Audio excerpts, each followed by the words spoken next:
Mi hermano logró que me echaran de casa para poder usar mi habitación como sala de juegos, y ahora, años después, tras descubrir que compré mi propia casa, mis padres exigen que se la entregue a él.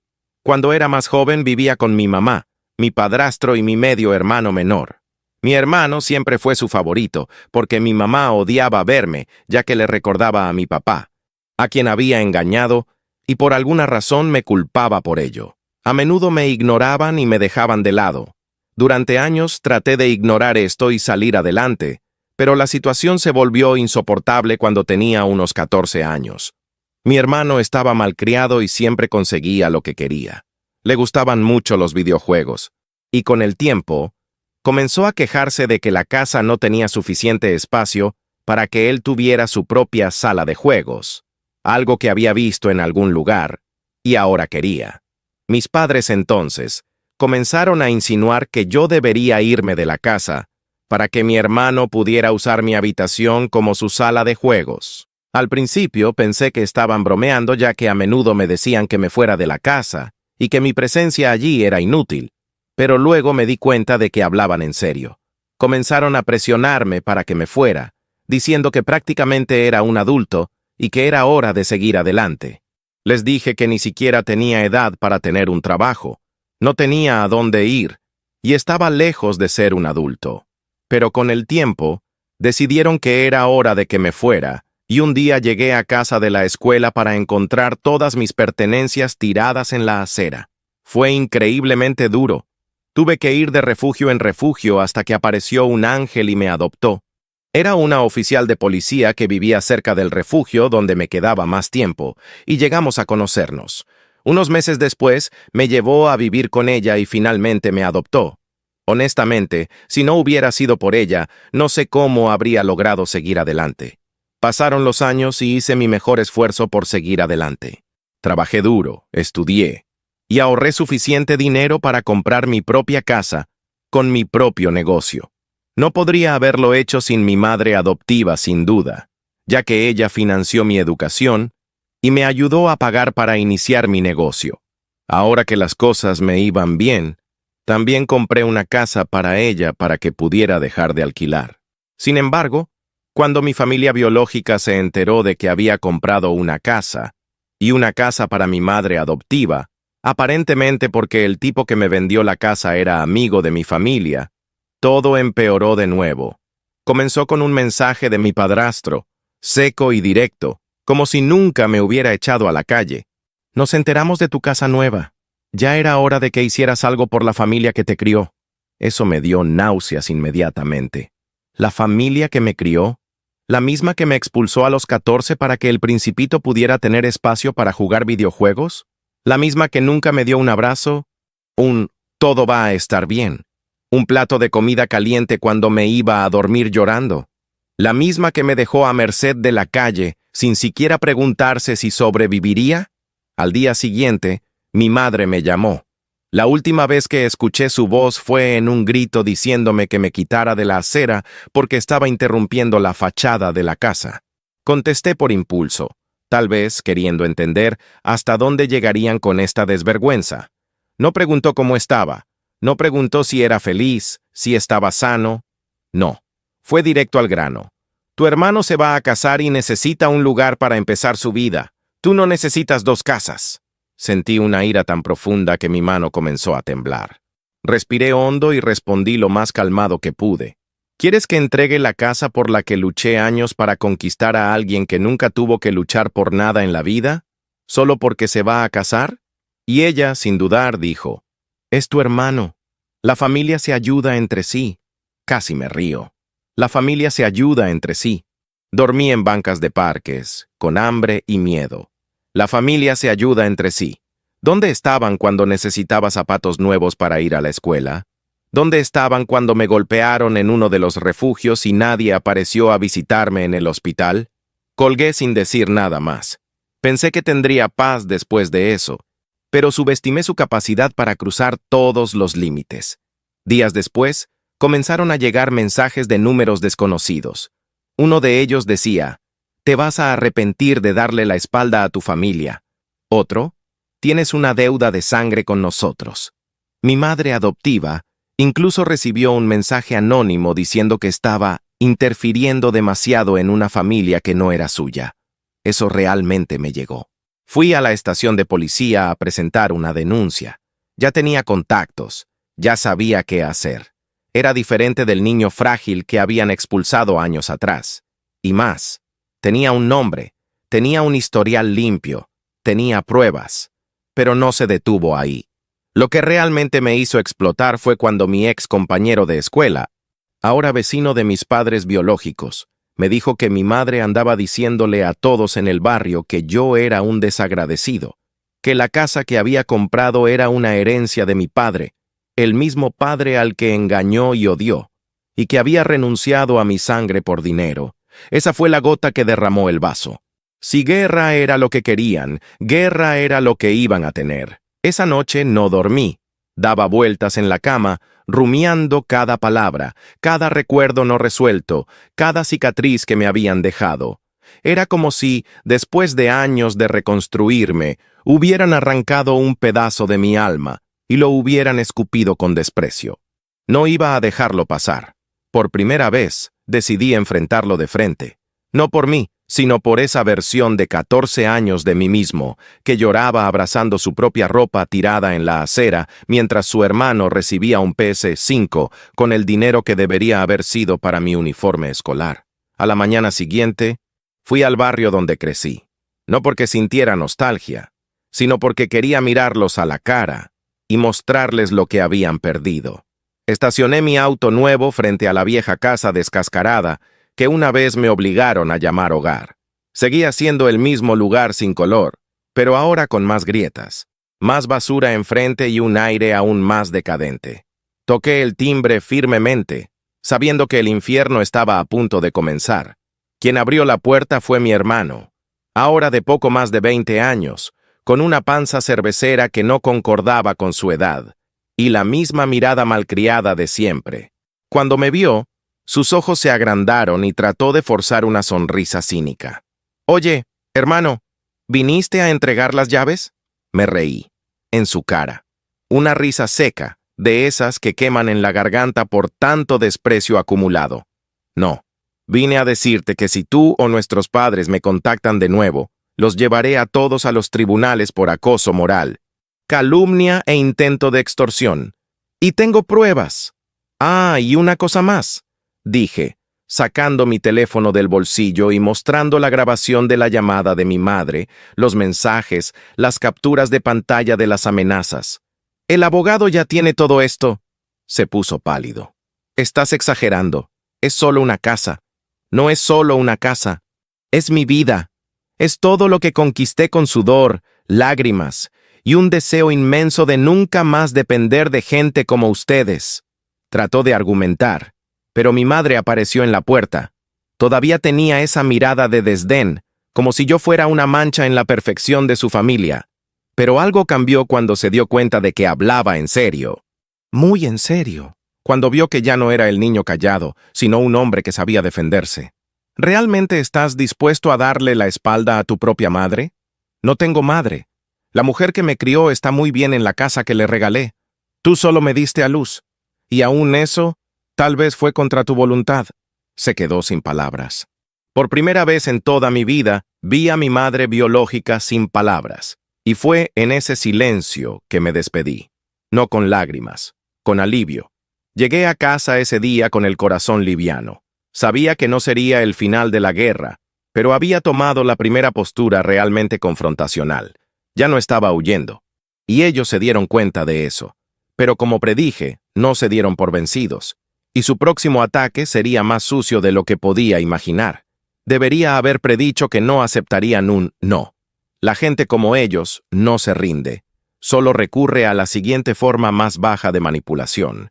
Y eso es exactamente lo que hicieron. Menos de una semana después de mi visita, mi teléfono sonó de nuevo.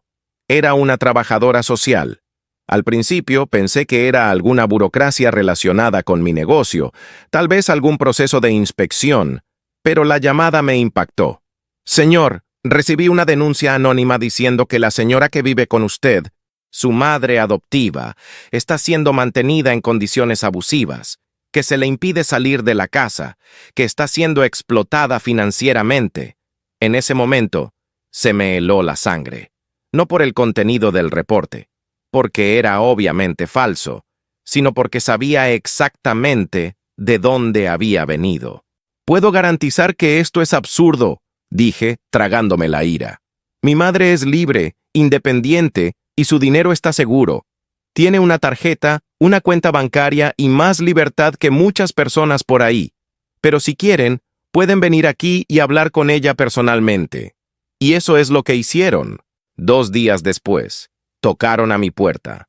Una trabajadora social y un representante del Consejo de Ancianos. Hicieron preguntas, inspeccionaron todo, hablaron con mi madre, y cuando ella entendió lo que estaba pasando, sus ojos se llenaron de lágrimas, de indignación.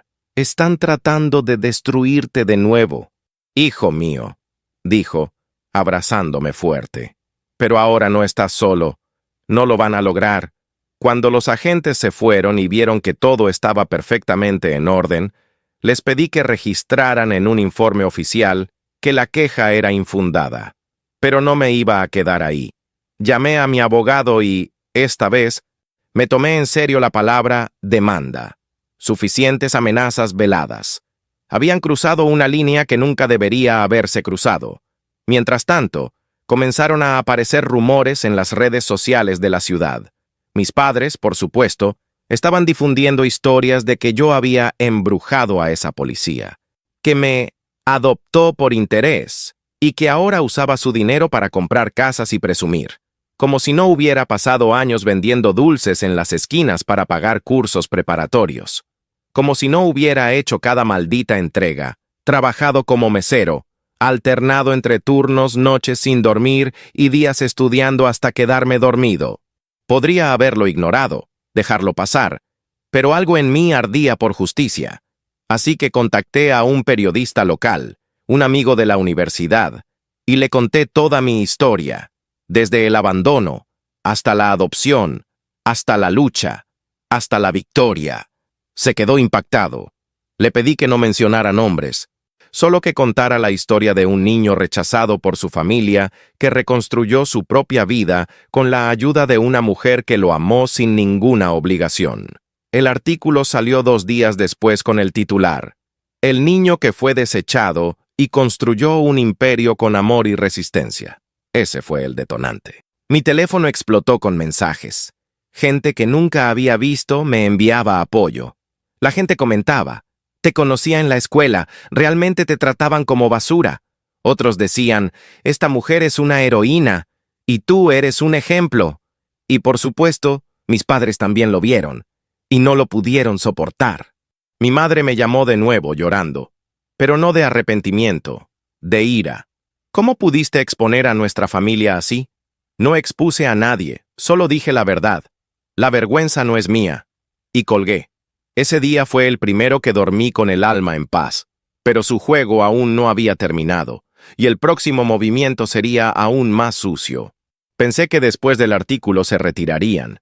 Pensé que tal vez, enfrentados a la opinión pública, tendrían vergüenza de continuar cavando su propia tumba.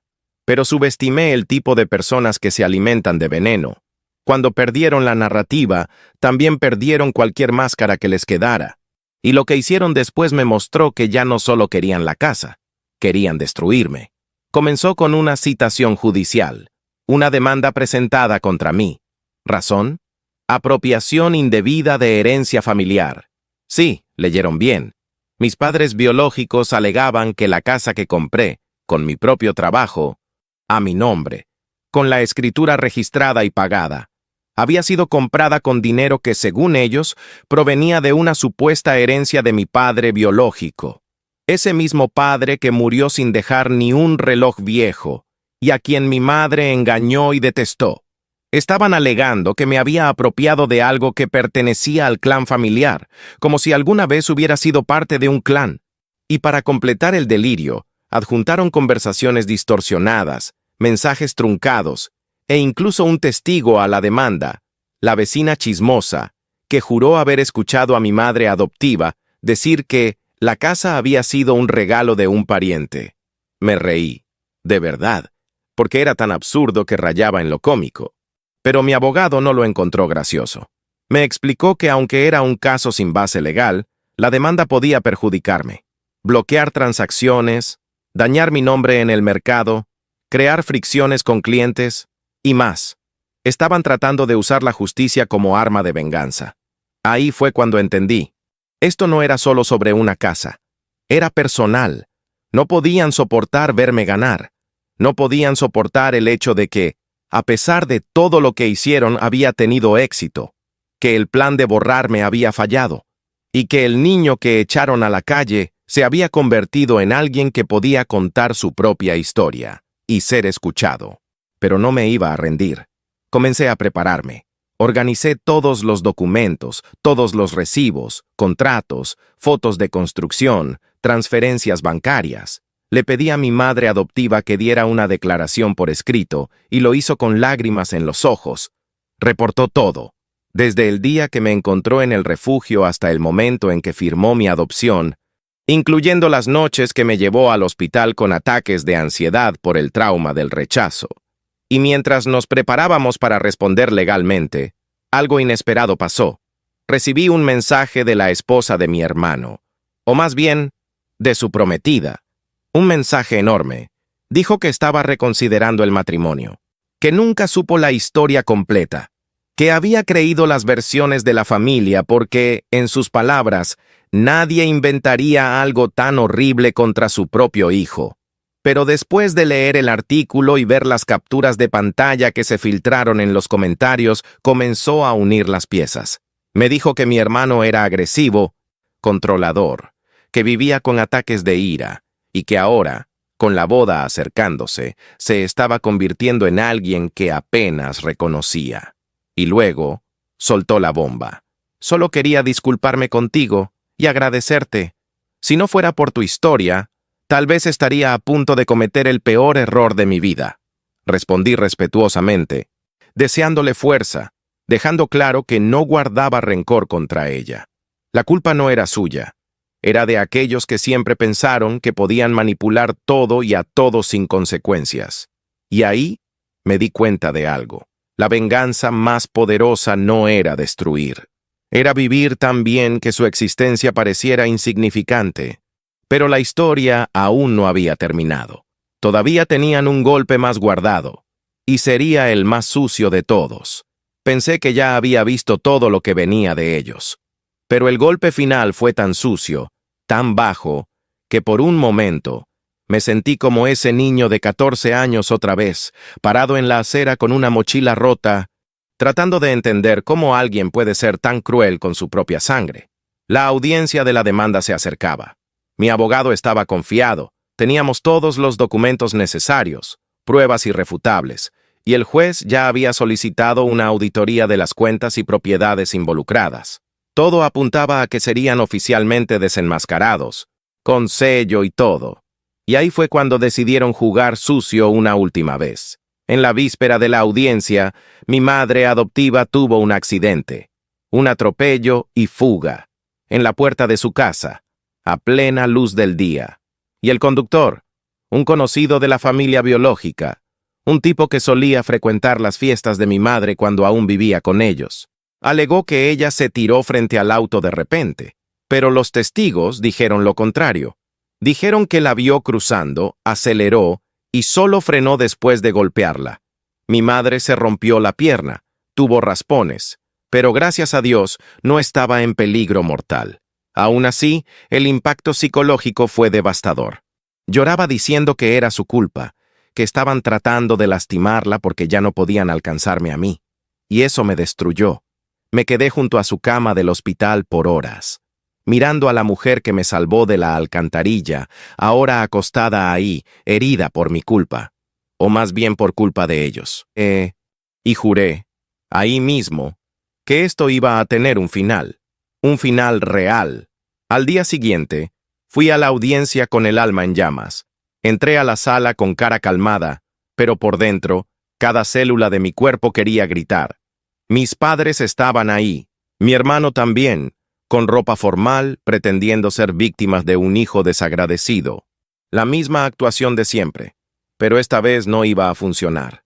Mi abogado comenzó presentando los documentos, reportes bancarios, testimonios. El juez parecía atento, profesional, pero su expresión cambió con cada pieza de evidencia, hasta que fue mi turno de hablar. Y hablé, por 30 minutos. Conté todo, desde la infancia ignorada hasta las maletas en la acera, desde los refugios hasta las noches en la calle, hasta el reencuentro con la vida gracias a la mujer que ahora estaban tratando de destruir. Cuando terminé, nadie respiraba. Mis padres estaban pálidos. Mi hermano bajó los ojos. El juez entonces pidió silencio y dijo una frase que aún resuena en mi mente. Este tribunal no existe para validar chantajes emocionales, ni para recompensar a padres que abandonan a sus hijos. Caso desestimado con perjuicio para los demandantes. Y además, dada la evidencia presentada, recomiendo a la Fiscalía la apertura de una investigación por falsa acusación, falso testimonio e intento de fraude. Gané. Pero más que eso, ellos perdieron. Perdieron frente a todos. Perdieron el control, perdieron la narrativa, perdieron su posición moral, si es que alguna vez la tuvieron. Y aún no había terminado. Presenté una demanda por daños morales. Exigí una medida de protección para mi madre adoptiva. Presenté una denuncia contra el conductor del atropello y fuga. E inicié congelamiento judicial de los bienes de mi hermano, ya que estaba usando el nombre de la empresa de su prometida, quien ahora había cancelado la boda, para lavar dinero de apuestas ilegales en línea. Sí, fui hasta el final, porque se merecían cada segundo de consecuencia. Llegué a casa esa noche y encontré a mi madre adoptiva esperándome con una sonrisa cansada pero genuina. Me abrazó y dijo, «Ahora eres libre, hijo mío». Y por primera vez, sentí que era verdad, pero había algo que aún necesitaba hacer, algo que le debía a mi niño interior. Y sería la pieza final de esta historia. La demanda había terminado. Se hizo justicia, pero aún me sentía vacío. Algo dentro de mí permanecía inquieto, como si la herida hubiera sido cerrada, pero aún pulsaba por todo lo que no se dijo, por todo lo que tuve que tragar durante los años. No solo quería justicia en papel, quería que me escucharan, quería que me miraran a los ojos y vieran, realmente vieran, a quién habían perdido. Ahí fue cuando decidí organizar una reunión, no para reconstruir lazos, eso nunca sería posible de nuevo, sino para terminar la historia a mi manera. Envié un mensaje directo al grupo familiar, ese mismo grupo del que me removieron cuando fui expulsado, y escribí, «Tienen 15 minutos de mi tiempo, mañana, al mediodía. Si quieren escuchar lo que tienen miedo de enfrentar, aparezcan». Al día siguiente, en el salón de eventos de la casa de mi madre adoptiva, la casa que le compré con orgullo, preparé 2 sillas y una grabadora. Una para mí, otra para quien tuviera el valor de venir. No esperaba que vinieran, pero vinieron. Mi madre, mi padrastro y mi hermano, con su mirada cobarde de siempre, ahora sin prometida, sin dinero, y, según lo que escuché, a punto de ser desalojado. Se sentaron como si fueran víctimas. Murmuraron, «Estamos aquí para hablar», pero no los dejé empezar con su narrativa. Tomé el micrófono de la grabadora, presioné REC y hablé.